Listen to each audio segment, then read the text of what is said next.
தமிழகத்தில் சுமார் 4000க்கும் மேற்பட்ட டாஸ்மாக் கடைகள் இயங்கி வருகிறது. இந்த கடைகள் மூலம் தினமும் சுமார் 100 கோடி ரூபாய்க்கு வருவாய் கிடைத்து வருகிறது. தாவேகா அரசு ஆட்சிக்கு வந்ததும் படிப்படியாக டாஸ்மாக் கடைகள் குறைக்கப்படும், டாஸ்மாக் கடைகளில் வாங்கப்படும் பாட்டிலுக்கு 10 ரூபாய் குறைக்கப்படும் என்று கூறிய நிலையில் ஆட்சிக்கு வந்த 2 மாதத்தில் பல்வேறு மாற்றத்தை கொண்டு வந்துள்ளது மக்களிடம் அதிர்ச்சியை ஏற்படுத்தியுள்ளது. கடந்த திமுக ஆட்சியில் மதுவிலக்குத்துறையை கையில் வைத்திருந்த செந்தில் பாலாஜி பல வகையில் ஊழல் செய்ததாக புகார்கள் வந்தது.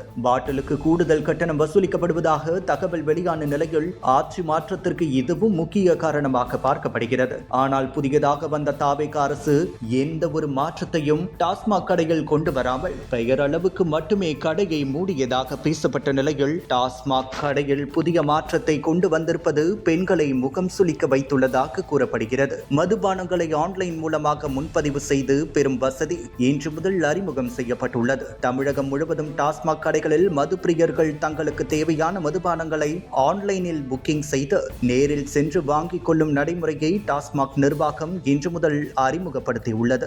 அந்த வகையில் மது வகைகளை முன்பதிவு செய்வதற்காக டாஸ்மாக் நிறுவனத்தின் சார்பில் இணையதளம் கொடுக்கப்பட்டுள்ளது. இந்த இணையதளத்தின் வாயிலாக தமிழ்நாட்டின் எந்த மூலையிலிருந்தும் மொத்தமுள்ள 4048 மது கடைகளிலும் என்னென்ன மது வகைகள் உள்ளன, அவற்றின் விலை எவ்வளவு என்பதை கண்டறிந்து முன்பதிவு செய்ய முடியும் வகைகள் இணையதளம் வடிவமைக்கப்பட்டுள்ளது.